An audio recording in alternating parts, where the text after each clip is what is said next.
상견례장에 갑자기 들이닥친 세 명의 건장한 남자들. 그 모습을 보고 예비 며느리의 얼굴이 창백하게 변하는 순간 저는 무언가 끔찍한 일이 벌어질 거라는 걸 직감했습니다. 어렵게 얻은 아들이 평생 처음으로 진지하게 사랑한다며 데려온 여자. 처음부터 뭔가 이상했지만 아들과 남편이 그토록 좋아하는 모습에 제 의심을 숨겼습니다. 그런데 단 몇 개월 사이 제가 그토록 두려워하던 순간이 현실이 되었습니다. 상견례 자리에서 파혼을 선언할 수밖에 없었던 그날의 이야기를 들려드리겠습니다. 저는 김영숙, 올해 70이 조금 넘었습니다. 평범한 가정주부로 살아왔습니다. 26에 결혼해 남편 정철과 함께 가정을 꾸렸지만 아이가 쉽게 생기지 않았습니다. 병원도 찾아가고 민간요법도 써보고 온갖 정성을 다했지만 아이 소식은 없었습니다. 그렇게 7년이 흘렀고 아이를 가질 수 없을 거라는 생각에 점점 절망했습니다. 그러던 어느 날 기적처럼 임신 소식을 들었습니다.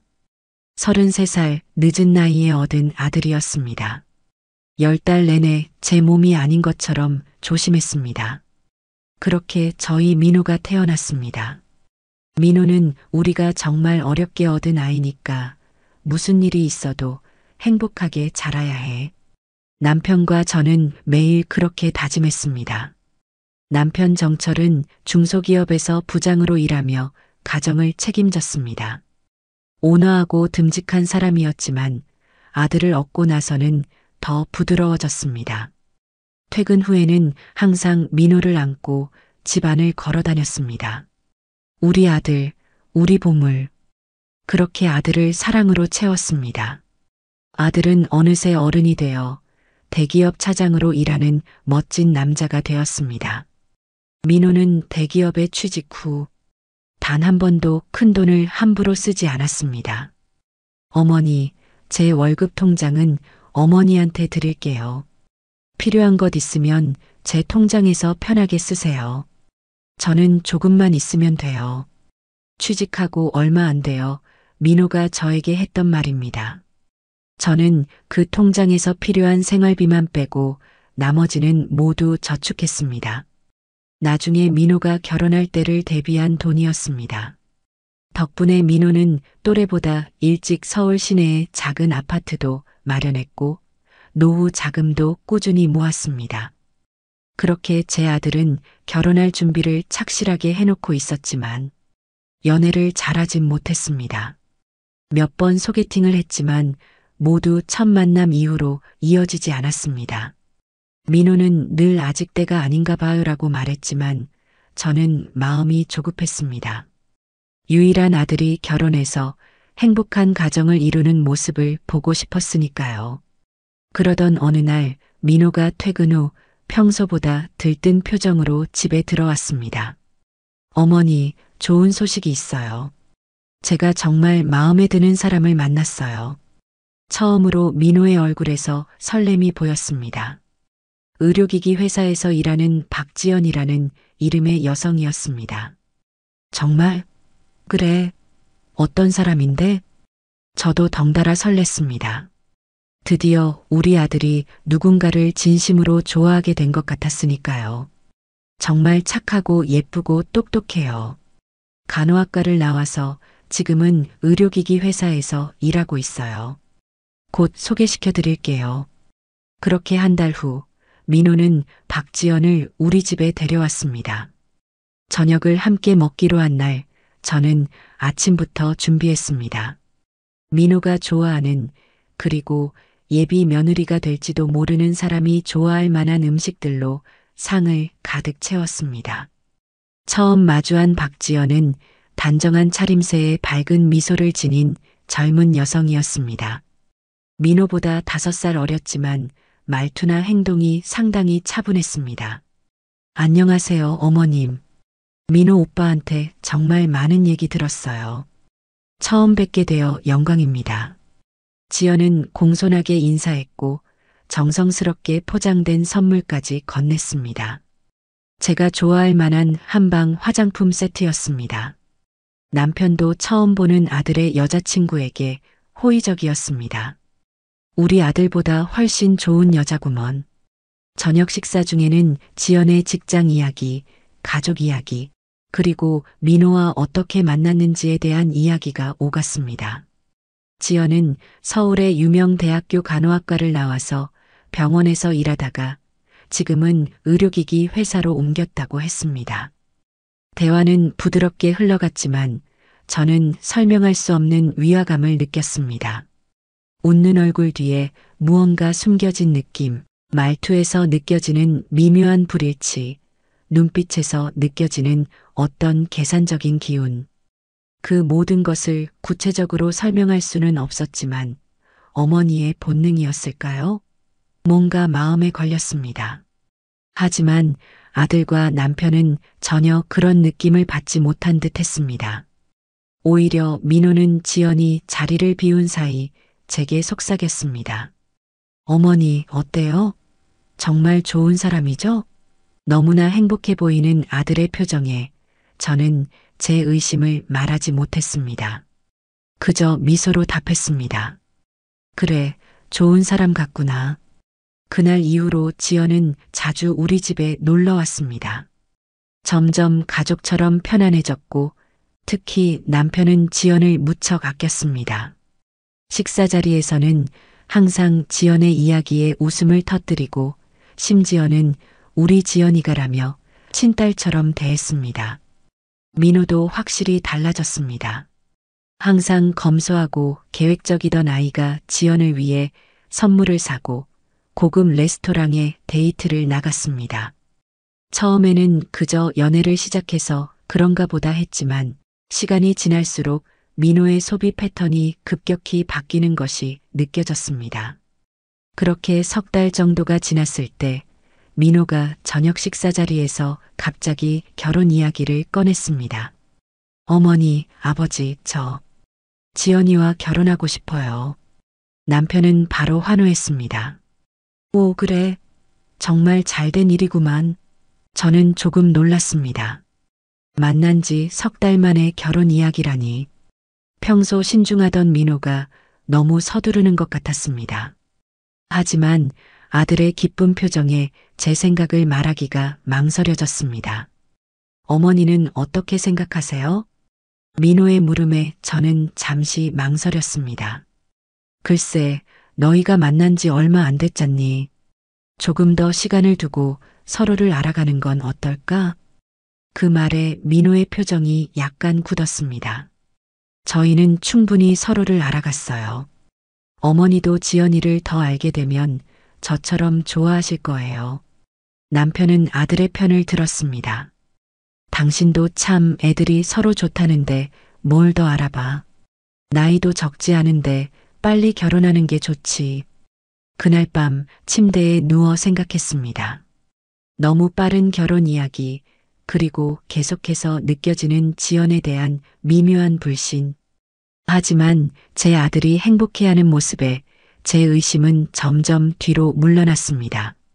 그렇게 저는 그 미묘한 위화감을 마음 깊숙이 감추었습니다. 늦둥이 외아들이 마침내 인생의 반려자를 찾았다는 기쁨이 그 어떤 의심보다 컸으니까요. 그렇게 결혼 준비가 시작되었고 우리 가족은 모두 들떠 있었습니다. 그때는 몰랐습니다. 제 직감이 얼마나 정확했는지, 그리고 그 의심을 무시한 대가가 얼마나 클지, 그리고 그 모든 것이 얼마나 빨리 드러나게 될지 말이죠. 어느 날이었습니다. 그날도 지연이가 우리 집에 와서 저녁을 함께 먹기로 했습니다.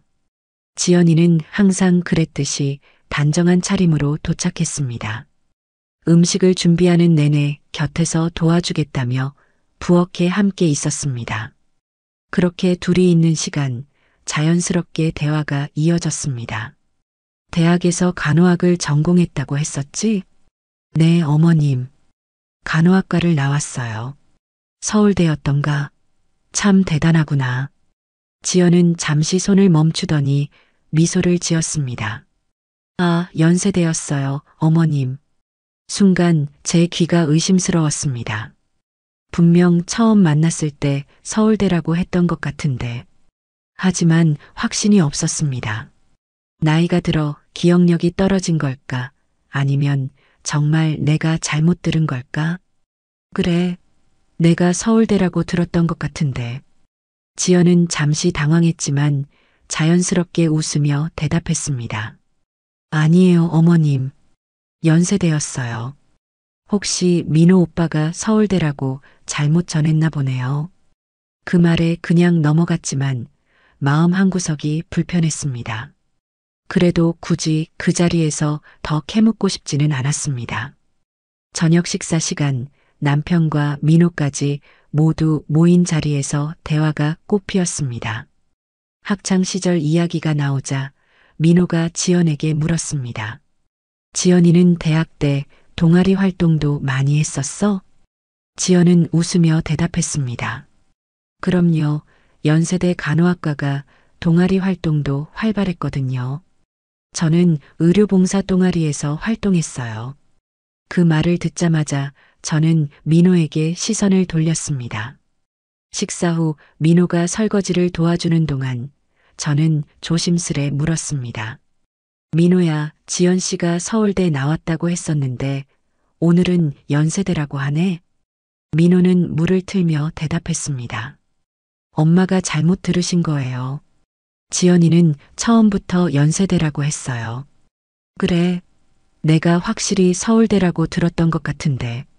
어머니, 요즘 좀 피곤하신가 봐요. 지연이는 분명히 연세대 간호학과 출신이라고 했어요. 제가 소개할 때도 그렇게 말했고요. 민호의 말투에는 약간의 짜증이 묻어 있었습니다.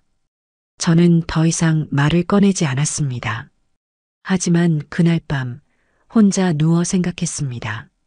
사소한 일이었지만 이 작은 불일치가 제 마음에 의심의 씨앗을 심었습니다. 그리고 그 씨앗은 점점 자라나 더 큰 의심으로 이어지게 되었습니다. 우리 아들은 참 소박하고 검소했습니다. 같은 직장 동료들이 명품을 사고 해외여행을 다녀와도 민호는 필요한 것만 구입하고 큰 지출을 하지 않았습니다. 그런데 지연이를 만나고 달라졌습니다. 평소처럼 통장 정리를 하던 중 이상한 점을 발견했습니다. 3천만 원이라는 큰 금액이 그것도 한 번에 인출된 기록이 있었습니다. 처음에는 실수로 잘못 본 줄 알았습니다. 안경을 고쳐 쓰고 다시 살펴봤지만 분명히 3천만 원이 인출되어 있었습니다. 가슴이 철렁 내려앉았습니다. 민호가 그런 큰 돈을 쓸 일이 무엇이 있을까? 혹시 사고라도 당한 걸까? 온종일 걱정이 되어 저녁에 민호가 퇴근하기만을 기다렸습니다. 민호가 집에 돌아오자 저는 조심스럽게 물었습니다.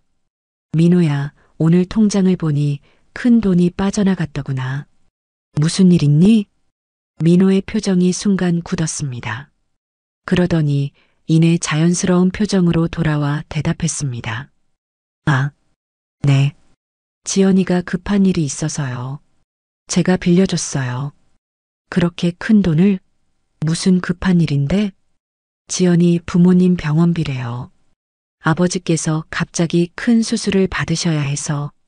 민호의 목소리가 점점 작아졌습니다. 저는 순간 당황스러웠습니다. 그랬구나. 많이 심각하신가 보네. 하지만 그렇게 큰 돈을. 괜찮아요, 어머니. 지연이가 나중에 갚겠다고 했어요. 꼭 필요한 돈이었으니까요. 민호의 말투는 확신에 차 있었지만 어딘가 불안한 기색이 느껴졌습니다. 하지만 더 이상 묻지 않았습니다. 그리고 몇 주 후 다시 통장을 확인하다가 또 한 번 놀랐습니다.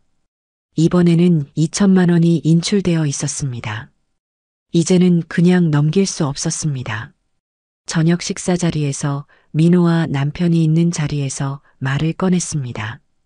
민호야, 통장에서 또 큰 돈이 빠져나갔더구나. 이번에는 무슨 일이니? 남편도 놀란 표정으로 민호를 바라봤습니다. 민호는 밥숟가락을 내려놓고 한숨을 쉬었습니다. 지연이 동생 유학비예요. 유학비? 갑자기 좋은 기회가 생겼나 봐요. 지연이가 평소 동생 교육에 신경을 많이 써서 그때 민호의 표정이 갑자기 굳어졌습니다. 엄마, 왜 자꾸 캐물으세요? 제 돈인데요. 민호가 이렇게 짜증을 내는 것은 처음이었습니다. 저도 남편도 당황해서 말을 잇지 못했습니다. 식사 시간은 어색하게 끝났고 민호는 서둘러 자기 방으로 들어갔습니다. 다음 날 아침 민호는 출근 준비를 하다가 갑자기 저에게 말했습니다. 어머니, 이제 제가 월급 통장 관리하고 매달 생활비 드릴게요. 너무나 갑작스러운 말에 저는 할 말을 잃었습니다. 그래, 내 돈이니 내가 관리하는 게 맞지. 담담하게 대답했지만 마음은 복잡했습니다. 최근에 지연이에게 2번이나 큰 돈을 보낸 후 이런 결정을 한다는 게 신경이 쓰였습니다. 민호가 출근한 후 남편과 이야기를 나눴습니다. 여보, 민호가 왜 갑자기 통장을 가져갔을까요? 지연이 때문인 것 같은데. 남편은 대수롭지 않게 대답했습니다. 아이가 이제 다 컸으니 자기 돈은 자기가 관리하고 싶은 거지. 너무 걱정하지 마. 하지만 저는 쉽게 마음이 놓이지 않았습니다. 5천만 원이라는 큰 돈이 한 달 사이에 인출되었고 그 돈이 모두 지연에게 간 것이었습니다. 그날부터 지연에 대한 의심이 더욱 커졌습니다. 하지만 증거도 없이 의심만 할 수는 없었습니다. 그저 시간이 지나면 모든 것이 밝혀지기를 바랄 뿐이었습니다. 민호와 지연의 관계가 진지해지면서 우리 집에서 가족 식사 자리가 자주 마련되었습니다. 그런데 식사 자리에서 저만 느끼는 지연이의 이상한 행동이 있었습니다. 어느 날 저녁 식사 도중 지연의 휴대폰이 울렸습니다. 지연은 휴대폰 화면을 보자마자 표정이 굳었습니다. 잠시만요. 꼭 받아야 하는 전화라서요. 그렇게 말하고 밖으로 나갔습니다. 통화 시간이 10분 정도 지났을까 지연이 돌아왔습니다. 얼굴은 창백했고 분명 밝게 웃으려 노력했지만 눈빛만은 불안해 보였습니다. 죄송해요. 회사 일이었어요. 남편과 민호는 아무렇지 않게 받아들였습니다. 오히려 민호는 지연이가 일을 정말 열심히 해오라며 자랑스러워했습니다. 하지만 저는 왠지 모를 위화감을 느꼈습니다. 얼마 지나지 않아 또 비슷한 상황이 벌어졌습니다. 이번에는 지연이가 저희 집 화장실로 들어가 통화했습니다. 저는 물을 가지러 부엌으로 가는 길에 우연히 화장실 앞을 지나가게 되었습니다. 그때였습니다. 조용히 닫힌 화장실 문 너머로 지연의 작은 목소리가 들려왔습니다. 이번 주까지만 기다려주세요. 정말 죄송해요. 잘 들리지 않았지만 무언가 다급한 목소리였습니다. 화장실에서 나온 지연은 이전과 마찬가지로 창백한 표정이었습니다. 애써 웃으며 식탁으로 돌아왔지만 그 이후로는 거의 말을 하지 않았습니다. 괜찮아요? 무슨 일 있어요? 민호가 걱정스럽게 물었습니다. 아니에요. 그냥 회사 일이 좀 복잡해서 곧 해결될 거예요. 저는 그 순간 확신했습니다. 뭔가 숨기고 있다는 것을. 저녁 식사가 끝나고 민호가 지연을 데려다 주러 나간 사이 남편에게 이야기를 꺼냈습니다. 여보, 지연이가 전화 올 때마다 표정이 굳고 불안해 보이는 거 못 봤어요? 남편은 고개를 저었습니다. 뭐가? 난 전혀 못 봤는데. 당신 너무 예민한 거 아니야? 아니에요. 몇 번 계속됐어요. 남편은 한숨을 쉬었습니다. 그냥 회사 일일 수도 있잖아. 자꾸 지연이를 의심하면 민호한테도 안 좋아. 남편도 민호도 눈치채지 못하는 이 상황이 답답했습니다. 그 후 여러 날을 고민했습니다. 학교 이력의 불일치, 통장에서 빠져나간 거액의 돈, 그리고 반복되는 수상한 전화들. 이대로 넘어가기에는 너무나 많은 의심의 증거가 쌓였습니다. 밤마다 잠을 설쳤습니다. 아들의 행복을 방해하는 엄마가 될까 두려웠지만 그보다 더 큰 실수를 하게 두는 것이 더 무서웠습니다. 결국 진지하게 대화를 나누기로 결심했습니다. 가족이 모두 모이는 저녁 식사 시간을 택했습니다. 저는 숨을 깊게 들이마시고 조심스럽게 입을 열었습니다. 민호야, 여보, 오해하지 말고 들어. 지연이에 대해 좀 걱정되는 부분이 있어서 이야기하고 싶어. 순간 식탁의 분위기가 얼어붙었습니다. 민호와 남편의 눈빛이 바뀌는 것을 느꼈지만 이미 시작한 이야기를 멈출 수는 없었습니다. 학교 이야기도 처음엔 서울대라더니 나중엔 연세대라고 했고 갑자기 큰 돈을 여러 번 필요로 하는 것도 이상하고 말을 이어가는 동안 민호의 표정이 점점 굳어갔습니다. 남편도 불편한 기색이 역력했지만 제가 오랫동안 쌓아온 걱정을 모두 꺼내야 했습니다. 무엇보다 식사할 때마다 전화가 오면 표정이 굳고 자리를 피해 통화하는 모습이 걱정돼. 혹시 어려운 상황에 처한 건 아닐까? 잠시 침묵이 흘렀습니다. 숨을 고르고 마지막 말을 덧붙였습니다. 결혼은 인생의 중요한 결정이니 조금 더 신중하게 생각해 보는 건 어떨까? 기대했던 것보다 민호의 반응은 격렬했습니다. 테이블을 손으로 가볍게 내리치며 말했습니다. 엄마, 도대체 왜 그러세요? 지연이가 뭘 잘못했다고 자꾸 의심하세요? 제가 무엇인가 대답하기도 전에 남편까지 가세했습니다. 당신 요즘 이상해. 민호가 결혼하길 바랄 땐 언제고. 아들한테 막상 여자가 생기니까 질투하는 거 아니야? 남편의 말에 가슴이 찔렸습니다. 질투라니. 제가 염려하는 마음이 그렇게 비춰졌던 걸까요? 어머니, 지연이는 정말 좋은 사람이에요. 엄마가 자꾸 그러시니까 지연이도 위축될 거예요.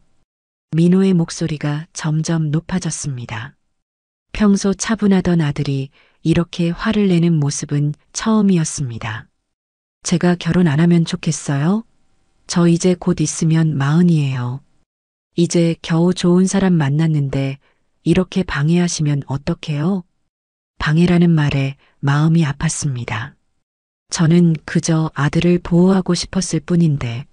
하지만 민호는 제가 지연이를 적대시한다고 생각했고 남편은 제가 아들의 여자를 질투한다고 생각했습니다. 1시간 가까이 평행선을 달리는 대화 끝에 저는 지쳐버렸습니다. 아무리 말해도 그들은 제 걱정을 이해하지 못했습니다. 결국 저는 물러서기로 했습니다.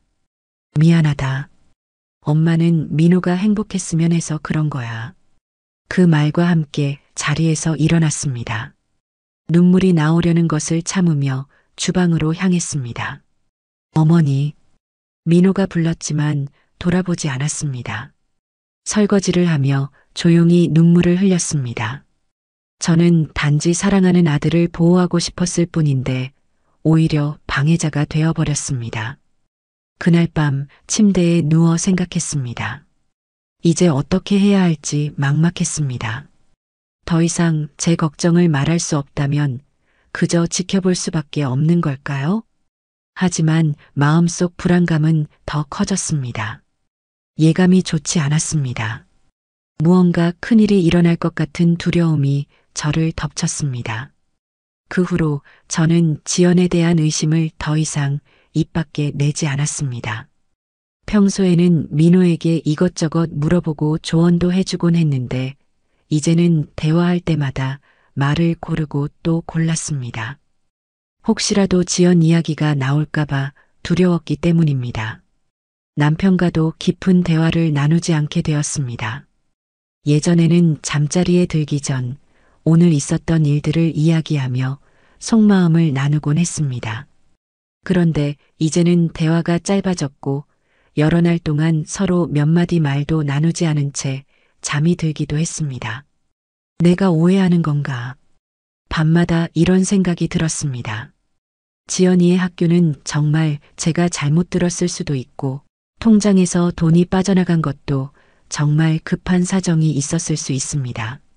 전화도 단순히 회사 일 때문일 수도 있고요. 그렇게 한 달 정도가 지났을 때 민호가 갑작스러운 소식을 가지고 왔습니다. 어머니, 지연이랑 결혼 날짜를 앞당기기로 했어요. 저녁 식사를 준비하다 말고 고개를 들었습니다. 앞당긴다고? 원래 내년 봄에 하기로 한 거 아니었니? 네, 그랬는데. 지연이가 더 빠르면 좋겠다고 해서요. 다음 달 15일로 예약했어요. 다행히 예식장이 비어 있는 곳이 있더라고요. 저희 운명인가 봐요. 그 말에 숟가락을 놓을 뻔했습니다. 갑자기 결혼식을 앞당긴다니, 그것도 다음 달로. 불안한 감정이 머리를 덮쳤지만 민호에게 더 묻지 않았습니다. 의심을 표현하는 순간 아들과 또다시 멀어질 것이 분명했으니까요. 그래, 알았다. 서두르게 됐구나. 담담하게 대답했지만 마음속 불안감은 커져만 갔습니다. 그날 밤 침대에 누워 생각했습니다. 제발 내 불안이 그저 기우이길. 그렇게 기도하며 잠이 들었습니다. 그러던 어느 날 민호가 말했습니다. 어머니, 이번 주 토요일에 상견례 하기로 했어요. 지연이 부모님을 처음 뵙게 될 거예요. 드디어 상견례 날짜가 잡혔습니다. 마음 한편으로는 지연의 부모님을 만나면 뭔가 단서를 얻을 수 있지 않을까 하는 기대가 있었습니다. 다른 한편으로는 이제 곧 모든 것이 확정될 것이라는 두려움도 있었습니다. 드디어 상견례 날이 되었습니다. 아침부터 마음이 무거웠지만 최대한 평온한 표정을 지으려 노력했습니다. 남편은 오랜만에 정장을 꺼내 입었고 저는 며칠 전 준비해둔 한복을 입었습니다. 평소보다 화장도 조금 더 신경 썼습니다. 어머니, 너무 긴장하지 마세요. 다 잘 될 거예요. 민호가 저에게 말했습니다. 아들은 오히려 제가 걱정되는 눈치였습니다. 저도 웃으며 대답했습니다. 그래, 엄마는 괜찮아. 너희 둘이 잘 되는 게 중요하지. 예약된 시간보다 30분 일찍 도착했습니다. 강남의 고급 이탈리안 레스토랑이었습니다. 프라이빗 룸으로 예약했다고 했는데 직원이 안내하는 대로 따라갔습니다. 테이블은 8인석으로 꽃병에는 신선한 장미가 놓여 있었습니다. 여보, 너무 비싼 곳 아닌가? 좀 부담스럽네. 남편에게 작은 목소리로 말했습니다. 괜찮아. 오늘 같은 중요한 날인데. 그때 민호의 전화가 왔습니다. 어머니, 저희 도착했어요. 지연이 부모님도 함께요. 저와 남편은 자리에서 일어나 현관 쪽으로 걸어갔습니다. 잠시 후 지연과 그의 부모님이 들어왔습니다.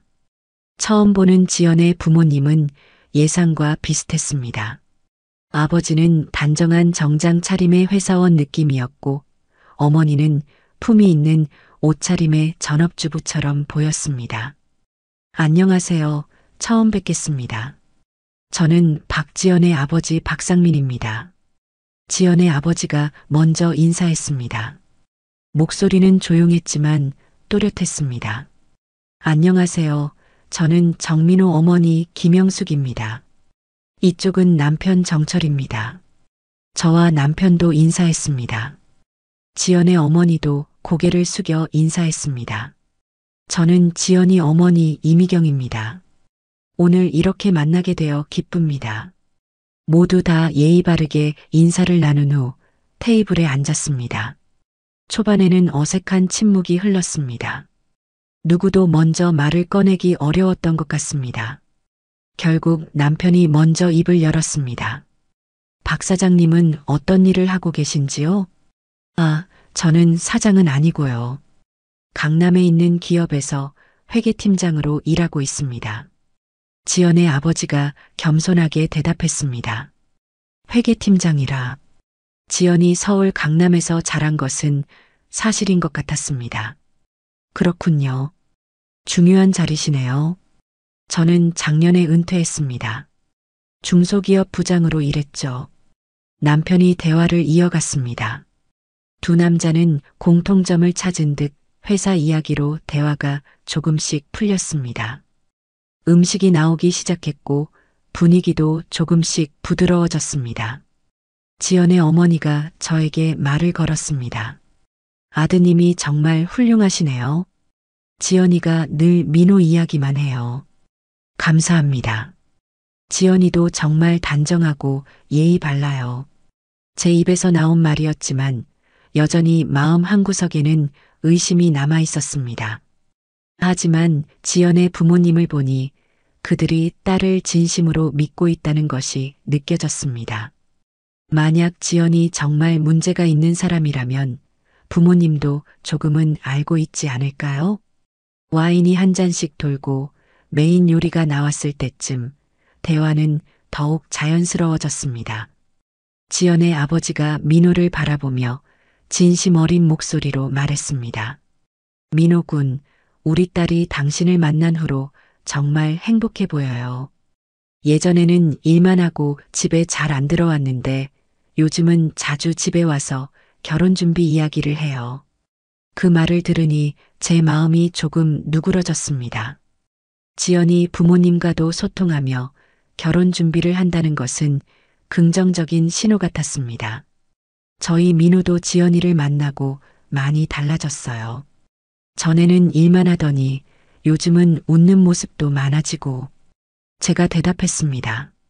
비록 내심 걱정되는 부분이 있었지만 이 자리에서는 좋은 이야기만 하고 싶었습니다.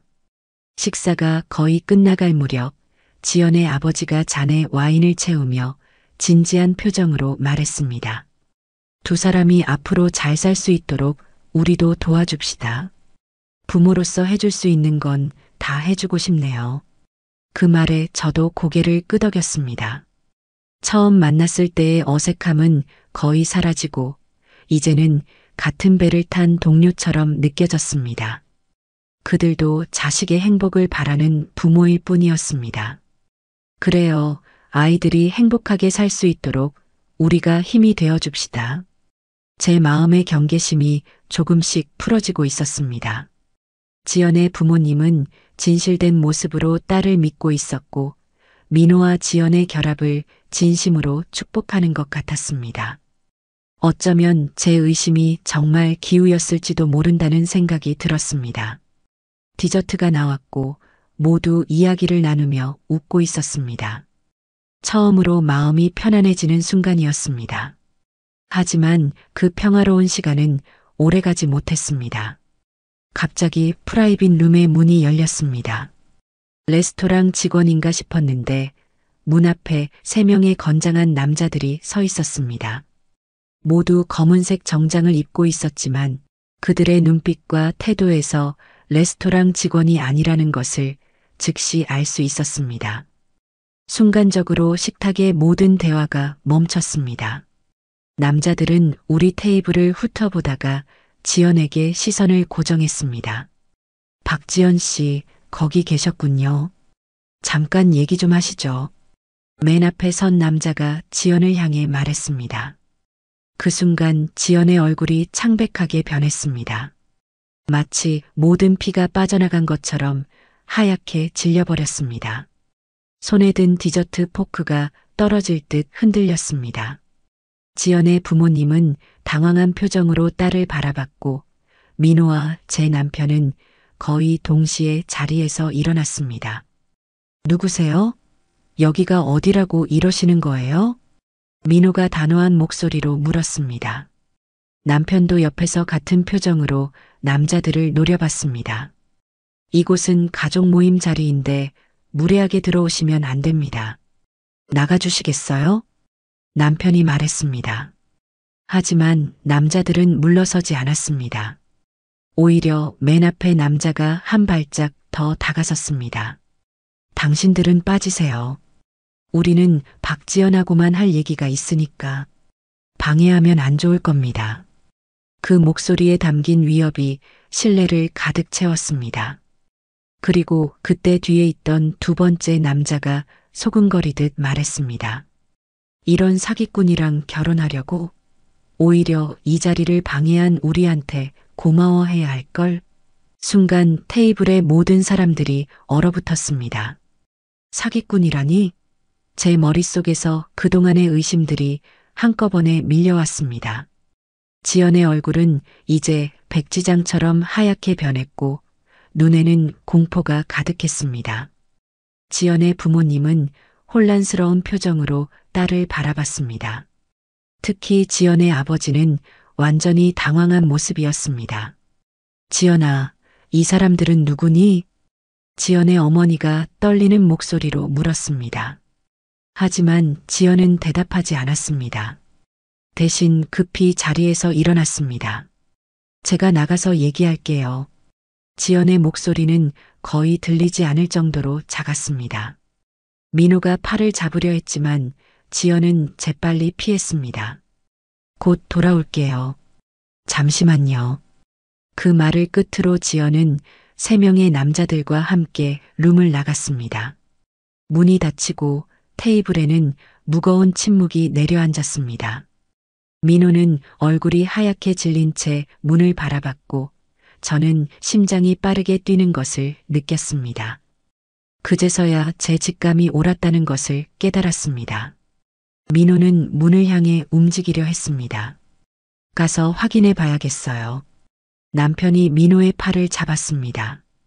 진정하고 잠시 기다려보자. 무슨 일인지 확인부터 해야 해. 민호는 안절부절 못하며 의자에 앉았다가 일어났다를 반복했습니다. 시간이 흘렀지만 지연은 돌아오지 않았습니다. 10분, 20분, 30분이 지나도 지연은 나타나지 않았습니다.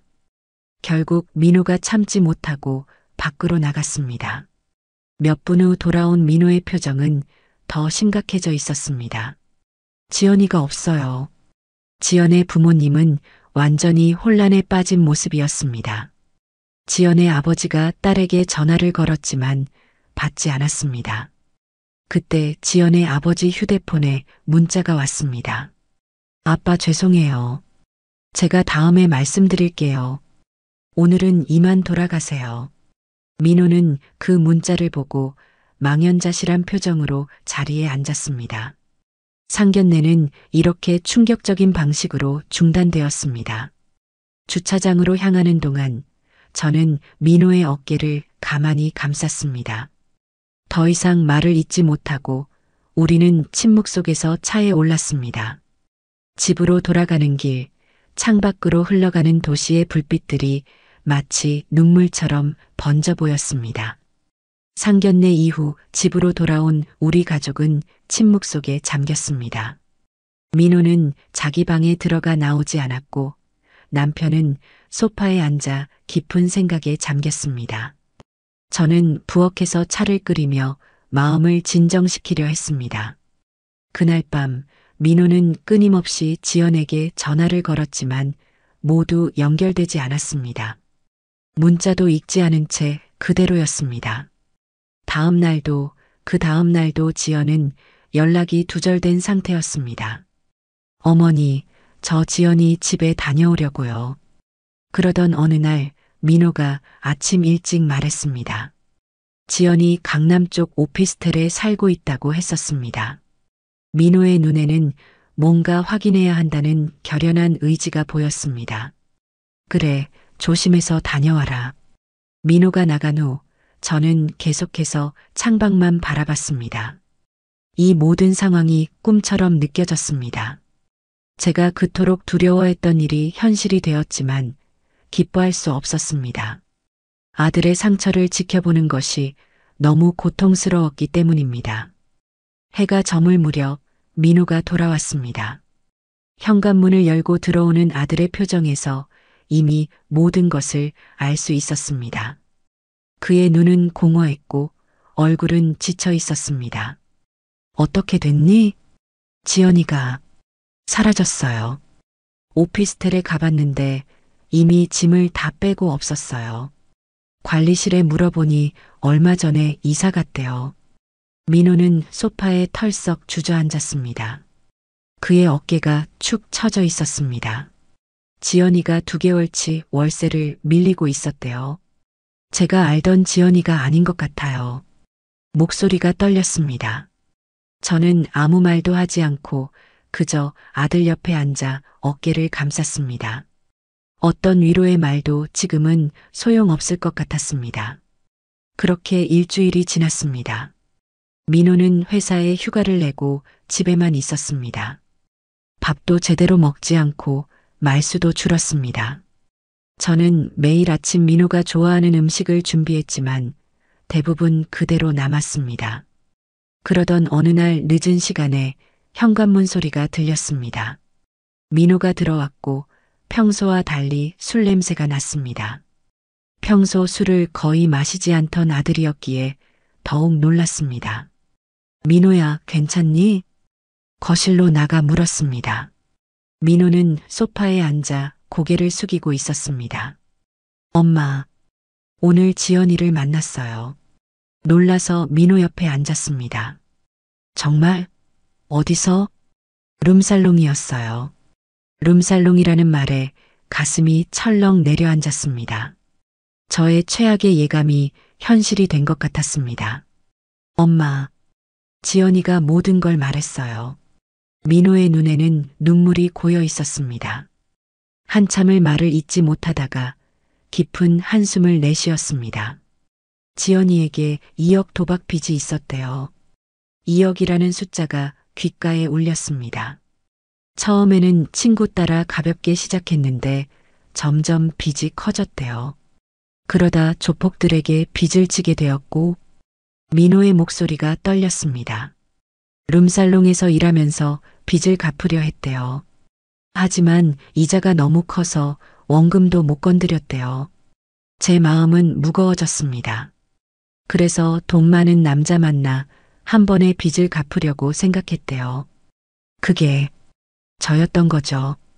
민호의 눈에서 눈물이 흘러내렸습니다. 70평생 살아오며 아들이 이렇게 우는 모습은 처음 봤습니다.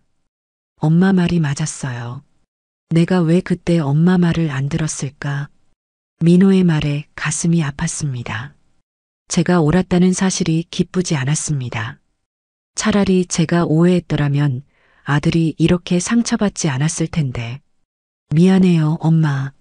엄마 말을 무시하고 오히려 화내고 그리고 5천만 원이나. 저는 민호를 꼭 안아주었습니다. 괜찮아, 민호야.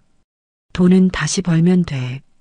그렇게 진실이 밝혀진 후 우리 가족에게는 깊은 상처가 남았습니다. 특히 민호는 심각한 우울감에 빠졌습니다.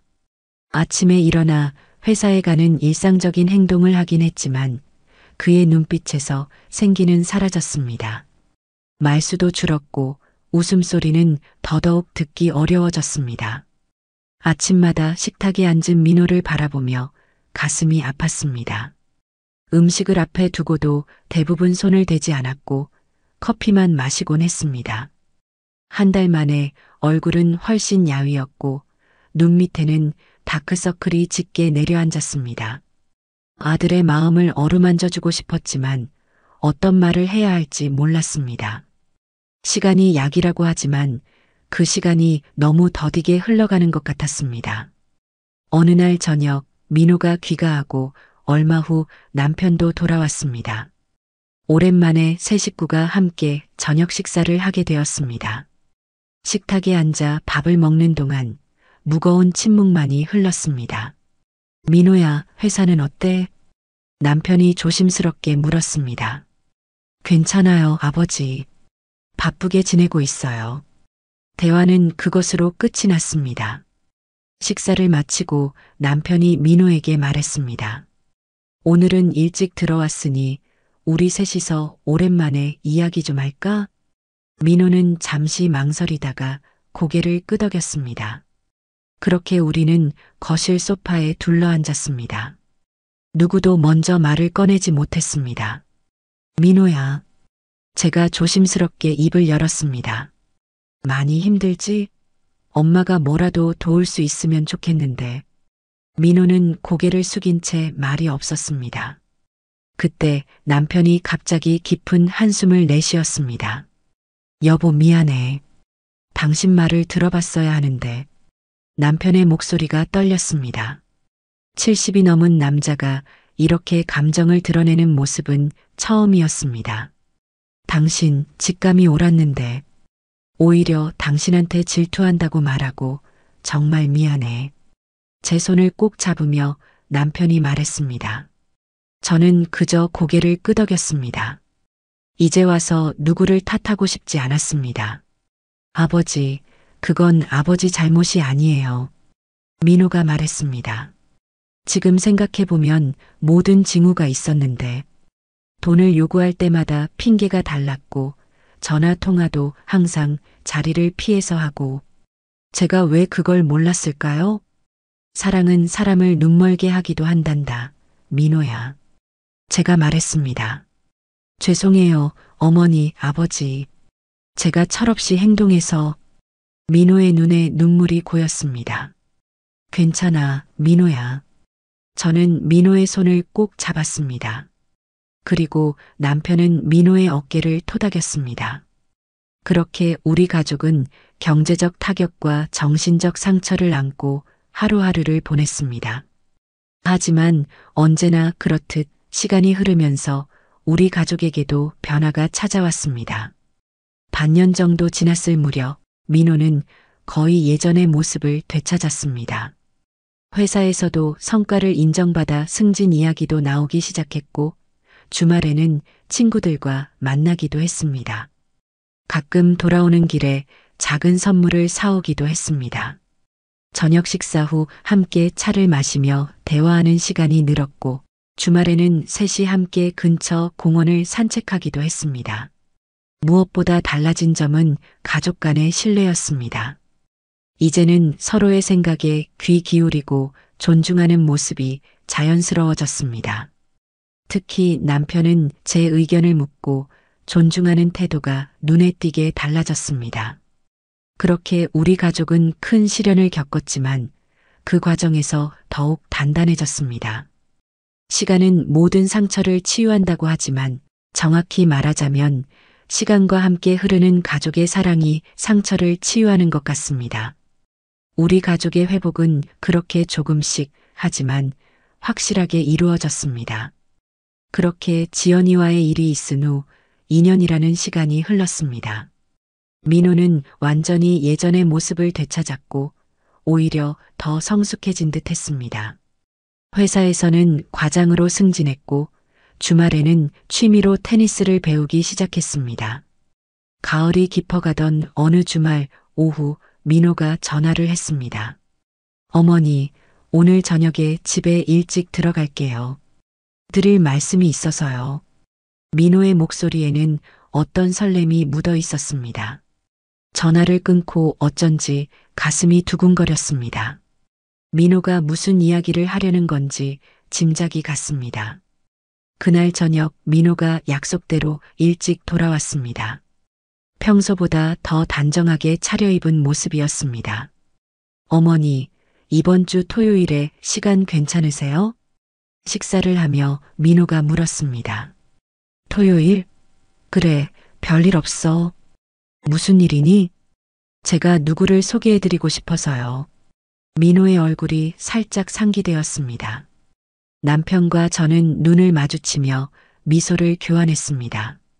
그래, 누군데? 제가 몇 달 전부터 만나고 있는 사람이에요. 민호의 목소리에서 설렘이 느껴졌습니다. 오랜만에 보는 모습이었습니다. 병원에서 만났어요. 민호는 부끄러운 듯 웃으며 말을 이어갔습니다. 간호사로 일하고 있는데 정말 다정하고 따뜻한 사람이에요.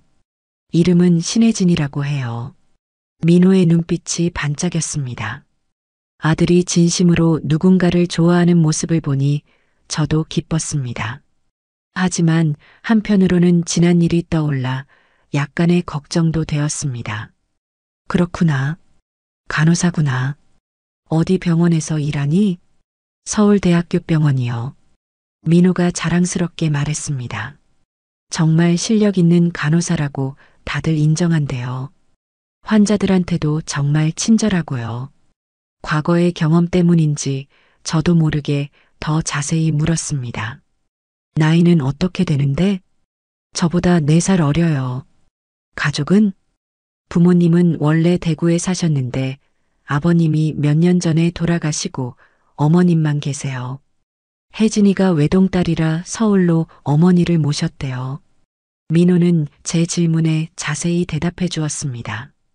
지난번과 달리 물어볼수록 명확하게 답했고 자신이 알고 있는 것과 모르는 것을 분명히 구분했습니다. 토요일에 점심 식사 자리를 마련했어요. 어머니, 아버지 모두 만나 뵙고 싶다고 하더라고요. 그래, 좋아. 만나보자.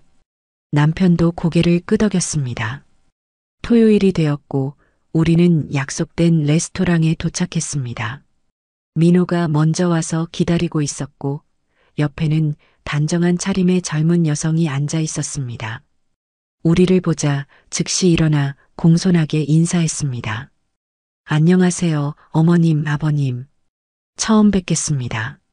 저는 신혜진이라고 합니다. 혜진의 첫인상은 화려하진 않았지만 단정하고 편안했습니다. 무엇보다 눈빛이 맑고 진실되어 보였습니다. 식사를 하며 이야기를 나누는 동안 혜진은 질문에 솔직하게 답했고 자신의 이야기도 자연스럽게 들려주었습니다. 간호대학을 나와 7년째 간호사로 일하고 있다는 것, 환자들의 이야기, 가끔 힘든 일도 있지만 보람을 느낀다는 것까지. 혜진 씨는 어떻게 우리 민호를 만나게 됐나요? 제가 물었습니다. 민호 씨가 저희 병원에 왔을 때였어요. 그때 너무 긴장했는지 혈압이 높게 나왔거든요. 제 측정을 위해 이야기를 나누다가 친해졌어요. 혜진이 웃으며 말했습니다.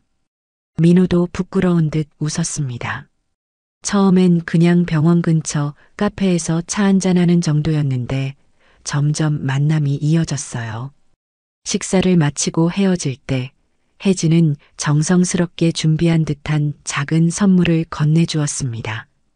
별거 아니지만 좋아하실 것 같아서 준비했어요. 집에 돌아와 열어보니 수제 과일청이었습니다. 정성이 느껴지는 선물이었습니다. 그날 이후로 혜진은 종종 우리 집에 놀러 왔습니다. 항상 빈손으로 오지 않고 작은 선물이나 직접 만든 디저트를 가져왔습니다.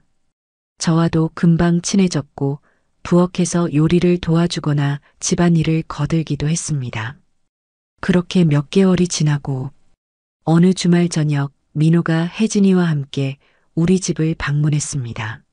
민호가 조심스럽게 입을 열었습니다.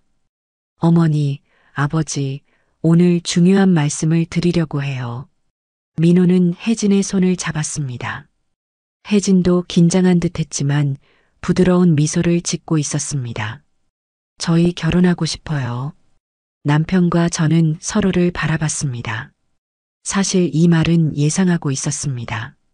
축하한다, 민호야. 남편이 먼저 축하의 말을 건넸습니다. 저는 잠시 혜진을 바라봤습니다. 이전과는 다른 느낌이었습니다. 혜진의 눈빛에서 진실함과 따뜻함이 느껴졌습니다. 축하한다, 민호야, 혜진아. 기쁨의 눈물이 제 눈가에 맺혔습니다. 이번에는 진짜 행복이 우리 아들에게 찾아온 것 같았습니다. 하지만 기쁨도 잠시, 그때의 상처가 다 아물었다고 생각한 건 저의 착각이었을까요?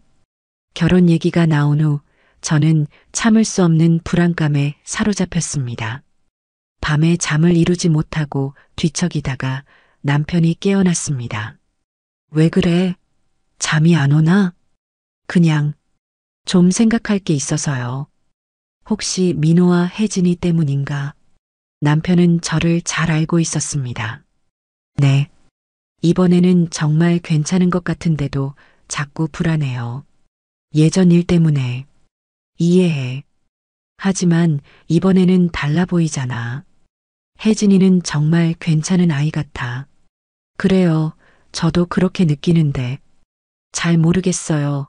제가 왜 이러는지. 다음 날 저는 큰 결심을 했습니다. 서울대학교 병원을 직접 찾아가기로 한 것입니다. 혜진이 정말 그곳에서 간호사로 일하는지, 그리고 어떤 사람인지 직접 확인하고 싶었습니다. 아무에게도 말하지 않고 집을 나섰습니다. 오랜만에 혼자 지하철을 타고 서울대학교 병원에 도착했습니다. 큰 병원이라 어디부터 찾아야 할지 막막했습니다. 결국 1층 안내데스크로 향했습니다. 저기, 혹시 신혜진 간호사를 아시나요? 안내데스크의 직원이 저를 바라봤습니다. 아, 혜진 선생님이요. 지금 근무 중이실 겁니다. 5층 간호사 스테이션에서 물어보시면 될 것 같아요. 혜진이 정말 이 병원에서 일하고 있었습니다. 5층으로 올라가는 엘리베이터를 탔습니다. 마음속 불안이 조금씩 가라앉았지만 여전히 직접 확인하고 싶었습니다. 5층에 도착했습니다. 복도 끝에 간호사 스테이션이 보였고 몇 명의 간호사들이 바쁘게 움직이고 있었습니다. 멀리서 지켜보니 흰 유니폼을 입은 간호사들 중에 혜진으로 보이는 사람이 있었습니다. 그녀는 차트를 확인하며 다른 의료진과 이야기를 나누고 있었습니다. 가까이 다가가려는데 갑자기 제 앞에 민호가 나타났습니다. 어머니, 여기서 뭐 하세요? 너무 놀라 말문이 막혔습니다. 민호의 얼굴에는 당혹감이 가득했습니다. 아, 나는 그냥 말을 더듬는 사이 혜진이 발견하고 다가왔습니다. 어머님? 혜진도 놀란 표정이었습니다. 순간 너무 창피하고 부끄러워 어찌할 바를 몰랐습니다. 지나가다가 너무나 어색한 변명이었습니다. 민호의 표정이 굳어졌습니다. 어머니, 혹시 혜진이를 확인하러 오신 거예요? 민호의 목소리에는 실망감이 묻어 있었습니다. 그 순간 제 자신이 너무 부끄러웠습니다. 신뢰하지 못하고 몰래 조사하러 온 것이 들통난 것이었으니까요. 민호야, 미안해. 엄마가 잘못했어. 고개를 숙였습니다. 이럴 수가. 결국 과거의 상처가 저를 이렇게 의심 많은 사람으로 만들어버린 것이었습니다. 그때 예상치 못한 반응이 돌아왔습니다. 혜진이 제 손을 살며시 잡아주었습니다. 어머님, 괜찮아요. 저라도 그럴 수 있었을 거예요.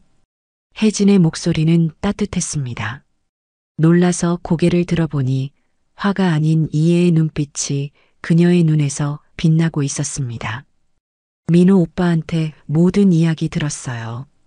예전에 있었던 일도 다 알고 있어요. 혜진의 말에 더욱 놀랐습니다. 민호가 지영과의 일을 혜진에게 이야기했다니. 어머님, 걱정 많으셨죠? 이해해요. 제가 어머님 믿음을 얻을 때까지 천천히 지켜봐 주세요. 혜진의 말에 눈시울이 뜨거워졌습니다. 이런 반응은 예상하지 못했습니다. 미안해, 혜진아. 내가 너무. 아니에요, 어머님. 아들을 생각하는 마음이 얼마나 큰지 알 수 있어요. 저도 그런 어머니를 두고 싶었거든요. 혜진은 미소 지으며 말했습니다. 저도 처음이라 서툴지만 민호 오빠도 어머님도 행복하게 해드리고 싶어요. 시간이 좀 걸리더라도 저를 믿어주세요. 그 순간 저는 혜진이 진심으로 우리 가족의 일원이 되고 싶어 한다는 것을 느꼈습니다. 그리고 민호가 왜 그녀를 선택했는지도 이해할 수 있었습니다. 그렇게 마음의 안정을 얻고 병원을 나서는데 혜진이 저에게 작은 메모를 건넸습니다. 어머님, 이건 제 개인 연락처와 근무 일정이에요. 언제든지 궁금한 점이 있으시면 연락 주세요. 그리고 언제든지 병원에 오셔도 괜찮아요. 저는 숨길 게 없으니까요. 메모를 받으며 혜진의 눈을 바라봤습니다. 그 눈에서 진실함과 따뜻함을 느꼈습니다. 그날 이후로 저는 혜진을 바라보는 시선이 달라졌습니다. 더 이상 의심의 눈빛이 아니라 새로운 가족으로 맞이할 준비가 되었다는 느낌이 들었습니다. 그리고 혜진이 보여준 이해심과 따뜻함은 제 마음속 얼음을 서서히 녹여주고 있었습니다. 민호와 혜진의 관계는 점점 깊어졌고 저는 혜진을 더 자주 만나게 되었습니다. 처음의 어색함은 사라지고 서로에 대한 믿음이 조금씩 쌓여갔습니다. 혜진은 종종 저에게 전화를 걸어 안부를 물었고 가끔은 병원 근처에서 만나 함께 차를 마시기도 했습니다. 그렇게 시간이 흘러 민호와 혜진이의 결혼식 날이 밝았습니다. 드디어 우리 아들이 진정한 사랑을 만나 새 출발을 하는 날이었습니다. 아침부터 분주했습니다. 저는 일찍 일어나 준비를 했고 남편도 평소보다 일찍 일어나 정성스럽게 양복을 차려입었습니다. 오랜만에 보는 정장 차림의 남편이 새삼 멋있어 보였습니다. 여보, 넥타이 좀 매줄래요? 그래, 오늘따라 손이 떨리네. 남편의 넥타이를 매주며 웃었습니다. 긴장되세요? 오늘 우리 아들이 결혼하는 날인데. 그래, 꿈만 같네. 우리 아들이 벌써 장가를 가다니. 준비를 마치고 결혼식장으로 향했습니다. 식장은 민호와 혜진이 함께 고른 곳으로 크지 않지만 아담하고 따뜻한 분위기의 예식장이었습니다. 신부 대기실에 도착하자 혜진이 웨딩드레스를 입고 있었습니다. 순백의 드레스를 입은 혜진은 정말 아름다웠습니다. 화려한 장식이나 과한 화장이 아닌 자연스러운 아름다움이 빛나고 있었습니다. 어머님 오셨어요? 혜진이 밝게 웃으며 일어났습니다. 저를 보자마자 다가와 안아주었습니다. 혜진아, 정말 예쁘구나. 우리 민호가 복이 많은 아이야. 감사합니다, 어머님. 저도 정말 행복해요. 혜진의 눈빛에서 설렘과 기쁨이 느껴졌습니다. 그 순간 문득 제 결혼식 날이 떠올랐습니다. 그날의 설렘과 기대, 그리고 새로운 가족을 만나는 긴장감까지. 혜진아, 잠시 이야기 좀 할까? 저는 혜진의 손을 잡고 조용한 쪽으로 자리를 옮겼습니다. 둘만의 이야기를 나누고 싶었습니다. 결혼식 전에 며느리에게 꼭 해주고 싶은 말이 있어. 혜진은 진지하게 저를 바라봤습니다. 내 인생에서 가장 큰 상처가 있었기에 지금의 이 행복이 얼마나 소중한지 더 잘 알게 되었단다. 제 목소리가 살짝 떨렸습니다. 처음에는 너를 의심했고 경계했지. 그건 내 상처 때문이었어. 하지만 내가 보여준 진심과 이해심이 그 상처를 치유해 주었어. 혜진의 눈에 눈물이 고였습니다. 어머님, 이제 내 상처는 완전히 아물었단다. 그리고 그 자리에 새로운 행복이 찾아왔어. 바로 내가 우리 가족이 된다는 행복. 제 눈에도 눈물이 맺혔습니다. 하지만 그것은 슬픔의 눈물이 아닌 깊은 감사와 행복의 눈물이었습니다. 우리 며느리라서 정말 다행이다. 혜진아, 내가 우리 민호와 평생 함께 해줘서 고마워. 말을 마치자 혜진이 저를 꼭 안았습니다. 그녀의 어깨가 살짝 떨리는 것이 느껴졌습니다. 어머님, 저도 정말 감사해요. 어머님 같은 분이 제 시어머니가 되어주셔서 저는 정말 행복한 사람이에요. 서로를 안고 있는 동안 모든 의심과 불안, 과거의 아픔이 완전히 사라지는 것 같았습니다. 그 자리에는 오직 사랑과 믿음, 그리고 새로운 시작에 대한 기대만이 남았습니다. 자, 이제 가자. 민호가 기다리고 있을 거야. 결혼식은 아름답게 진행되었습니다. 민호가 들어오는 순간 그의 얼굴에서 긴장감과 함께 행복한 미소가 빛났습니다. 혜진이가 입장할 때 모든 하객들이 감탄했습니다. 두 사람이 서로를 바라보는 눈빛에서 깊은 사랑이 느껴졌습니다. 서로의 손을 잡고 평생을 함께하겠다는 맹세를 하는 모습을 보며 저는 가슴 깊이 감사했습니다. 이 행복한 순간이 있기까지 얼마나 많은 시련과 아픔이 있었는지, 하지만 그 모든 것이 지금의 이 순간을 더욱 빛나게 만들었습니다. 결혼식이 끝나고 신랑 신부가 하객들에게 인사를 하러 다닐 때 민호가 저와 남편에게 다가왔습니다. 혜진의 손을 꼭 잡고 있는 모습이 꼭 첫 데이트를 나가는 소년처럼 설레 보였습니다.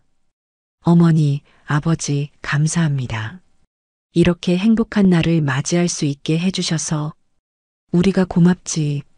이런 좋은 며느리를 데려와서 남편이 웃으며 말했습니다. 이제 행복하게 살아. 서로 아끼고 존중하면서 제가 덧붙였습니다. 민호는 제 손을 꼭 잡았습니다. 네, 어머니. 혜진이를 평생 소중히 하겠습니다.